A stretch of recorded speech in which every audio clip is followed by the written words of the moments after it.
Euro 2024-тің демеуші ерекше талғаммен жасалған Vivo V30 телефонына шолу алдымен анпакинг жасайық. Кет.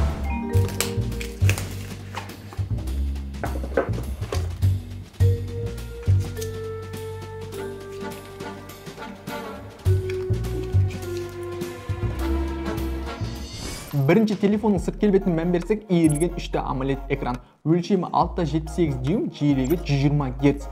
Камерасы өте сәнді көрінеді, негізгі камерасы 50 мегапиксель, ал алдыңғы камерасы да 50 мегапиксель. Және қараңғыда суретке түсіру Aura Light функциясының арқасында едәуір жетілдірілген. Ал мынау осы телефонмен түсірілген суреттер.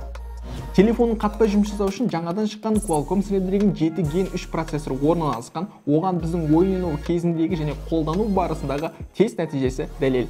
Осындай жұқа телефонда 5000 мАч аккумулятор орналасқан.